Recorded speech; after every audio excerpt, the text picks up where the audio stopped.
Hey, welcome to the Illinois Business Playbook. I am here with Daria with Desserts Without Regrets. Boy, I love your company name. Daria, how you doing today? Thank you. Thank you for having me on air tonight. You got it. You got it. Well, we'll certainly we're going to get into your business and stuff like that. But I always love for the audience to kind of learn a little bit about you. So we are doing this sort of at the beginning of the week. So we just came off a weekend. Did you do anything special with your loved ones over the weekend?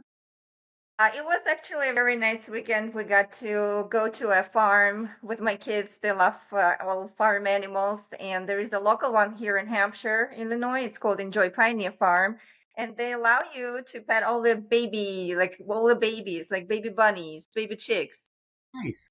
like goats and everything. So they're super cute, very Okay. friendly. And it's one of our traditions since kids were toddlers and now they're 8 and 10. We've been going to that farm. So every year they get to enjoy this special activity. And we also had a meeting with friends. So it was nice to catch up. Just regular weekend that, has a little bit of good connections, good conversations, some fun with the kids.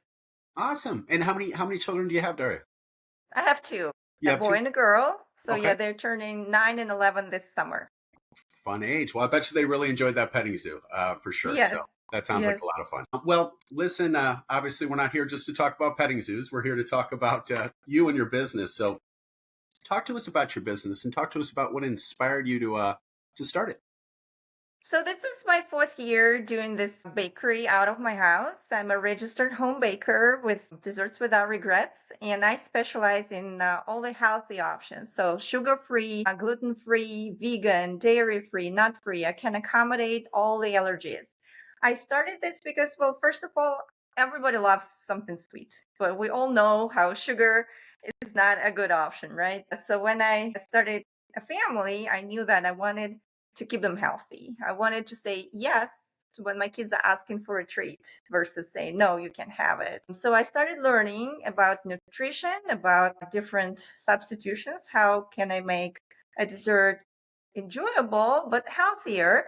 And I went to a couple of culinary schools. Those were online training courses where they teach you how to actually change and transform the classical recipes, how to make sure that they don't have any of those like empty calories or preservatives or refined sugars or some of the oils that are not good for us, and how to switch to more natural ingredients, how to still get a good texture, good taste, because it's all different when you're baking with different ingredients. And I just found it that it was coming pretty well, loving it. And then my supportive husband thought that there could be other people who might need something like that. And he inspired me. He told me that give it a shot, like, start offering it to people. Maybe something will come out of this. So this is my fourth year now, and I've been able to stay afloat. And I find it like a really true passion of mine now.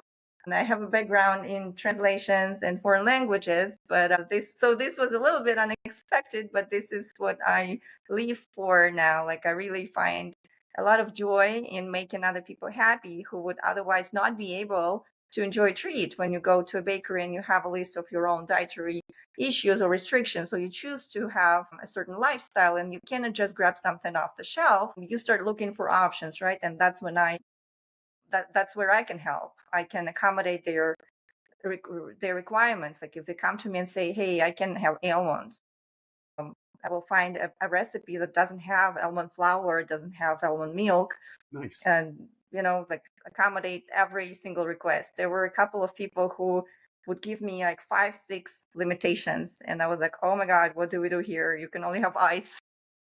But no, we make it work for them. We still come up with something yummy, and they're very grateful, and they no longer feel excluded when they're celebrating a special occasion. Because treats and cakes are not just about eating something sweet. It's like a handing of a celebration, right? Like a highlight of the celebration. People gather around the cake, they want to blow the candle. It's about emotions. So when I give the person a chance to experience that emotion, that's when my job is done.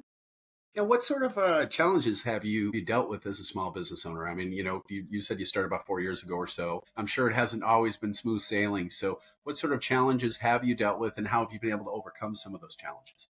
So yeah, it's definitely not for a person who believes that everything's going to be so easy. Having your own business is not an easy task. You have to fulfill so many tasks and wear so many hats. So for me, the biggest challenges were, of course, like getting to know like how to run a business, how to manage day-to-day operations, how to calculate the costs, how to try and reduce those costs, how to make it profitable, how to file taxes, how to make sure that I have all the licenses that I need. So all of that was very overwhelming at first, but step by step I got that down. So now in my fourth year I feel confident that I'm doing something right. Nice. And yeah, one of the like biggest issues is that being a small business owner, it's important to earn the trust of the customer Hmm. because it's not a brick and mortar location. So when people sometimes hear, "Oh, so you're out of your house," I'm like, "Yes, but it's the same as I would be in a brick and mortar because I have the same licenses and the same insurance, and I do the same kind of work. It's just I just don't spend money on renting a kitchen. That is the only difference." But yeah, most people are even happier. They're like, "Oh, we are happy to support the small business." So it can be both advantage and disadvantage. Let's lean in on that. In order to have a profitable business, it's all about your customers, right? It's all about securing your customers, finding your customers, keeping your customers, keeping them happy, getting referrals come your way. So, what sort of strategies do you have in place to grow that customer base for you? So I definitely started very slowly with just advertising on Facebook in different groups and offering free samples. So I was like, I was not selling at first. I was just come meet me, see what I'm doing, learn more about it, give it a try. If you like it, then spread the word and maybe place your first order, but no pressure at all. And it really drew a lot of people. They would come by and meet me and have the courage to try the products that I made. Sure. Now, sometimes when people hear like, "Oh, it's gluten free," they automatically think that it tastes like cardboard. But Yes. no, that's not the case. Absolutely. That could be the case if you were just grabbing something that is mass produced and has been on the shelf for half a year. But Right. when it's a fresh product that is made based on a very good recipe, you will not even know the difference if I didn't tell you. So those people who were courageous enough to show up on my doorstep and give me a try, they started spreading the word. They started saying, "Oh, I know somebody who can help you." Like whenever people were asking, and I started advertising more, started finding courage to introduce myself to more people. And once I posted on Google, like I had a Google listing, I feel like that really made a difference that my business started to be more visible. I could be found and my website started working better. So people could actually see like, who am I? This is a legit business. There are pictures of the products that they can take a look at. And that really helped. So I'm very active on Facebook. I'm less active on Instagram. But yeah, I'm trying to see like what other platforms might be useful for spreading the word about a business like that. And just a quick question then. And when you said that you were setting up shop, you obviously weren't telling people, "Hey, come over to my house and get these free samples." So where were you going to kind of like let people be aware of who you were to try those free samples? I did a few pop-up shops with local events, like sometimes the cafe or some business will do a craft show, so I would sign up and have a table there. Sometimes I did a couple of farmers markets, but I also just told them, yeah, just come on over Come on and over. yeah, come on over. I would just post like today I'm making this and that. You can stop by between this and this hour, and they would just knock on the door and come over. Gosh, I wish you were our neighbor. In order to really in order to be really successful as a business, we always want to think about being more proactive than reactive, right?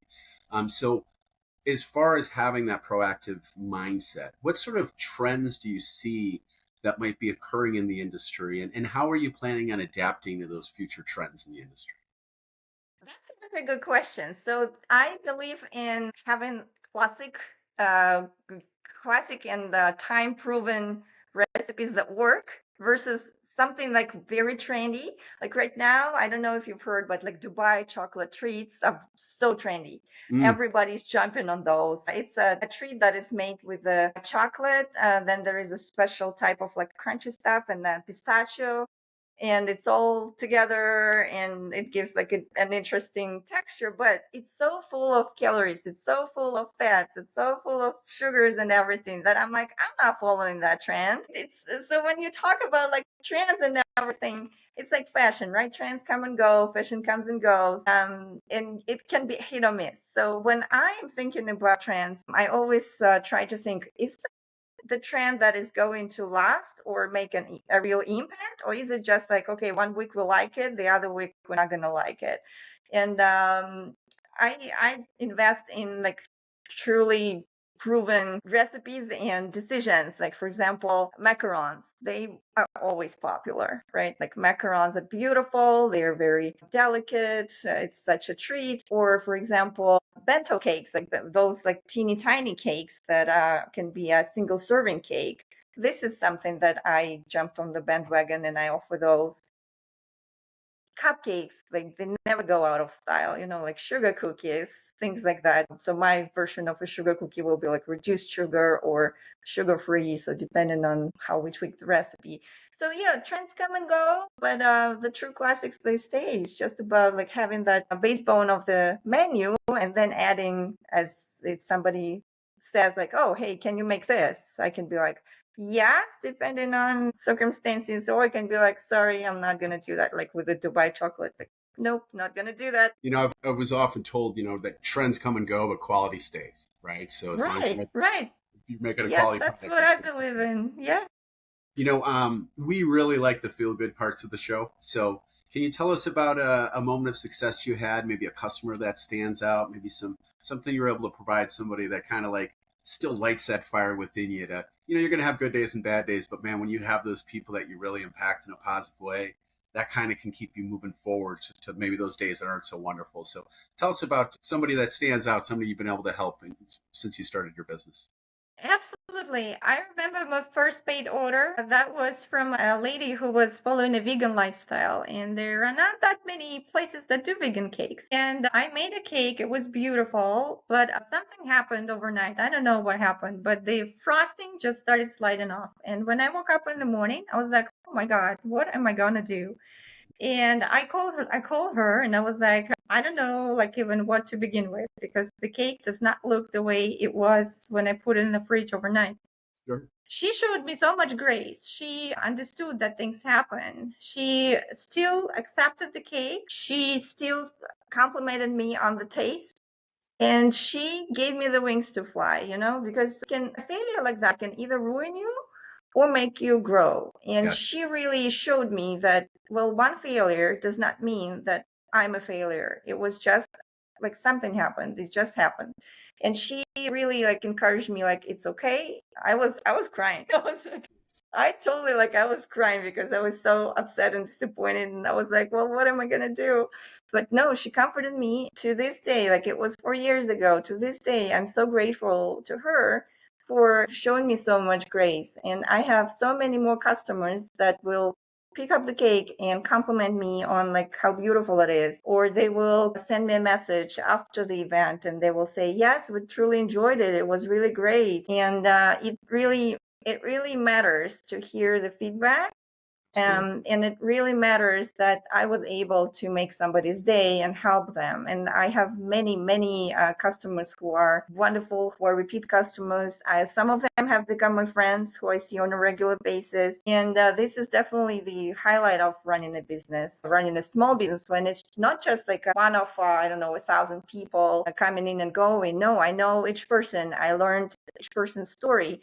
I know why they came to see me. I know why they decided to give it a try with my bakery. And it just feels really awesome when a parent who otherwise wouldn't be able to put something on a table for their child to blow a candle on, they can actually do this, and they are crying happy tears, and I cry happy tears when that happens. That's so beautiful. Daria, you're obviously inspired. You're obviously motivated. You're obviously very passionate about what you do. How do people get a hold of you? How do they find you, either online or just give us your contact information? We'll go ahead and put that at the bottom too. But how do people reach out to you, Daria? Sure. So I can be reached via Facebook, for example, if they want to follow me. I have a Facebook group. I have a Facebook page. I copy the content, but Facebook group and page, they have different functions. So sometimes it makes sense to sign up to both. It's called Desserts Without Regrets, so they can easily just find me on Facebook like that. Then I have a website, www.dessertswithoutregrets.com, and that's where they can browse all that I offer on a regular basis. And there are fill out forms that they can do. They can give me a call. They can send me a message through the website. They can find me on Google and read the reviews, both good and bad ones. I don't hide anything. I'm very transparent. If I messed up, I messed up. I own my mistakes. And I think it's important to show people that I'm a human being that can also make a mistake and own it. Uh, and yeah, they can always send me a text or call me at 312-610-9033. That's my personal cell phone. And they're always welcome to contact me with any questions. I love answering questions. I love those picky customers who will ask a ton of questions, because that means to me that they will know what exactly they're getting. And if for some reason they're asking for something that I cannot make, I'd rather make it known now than deal with a disappointment. Beautiful. Well, listen, Daria, thank you so much for your time today. Really look forward to having people stop by and get that cooking with love that you're providing. So thank you so very much. You have a great day. Okay. Thank you so much, Joe, for this wonderful opportunity to talk more about my business and what I love. And it was great meeting you. Hopefully, I'll meet you in real life as well. You got it. You take care.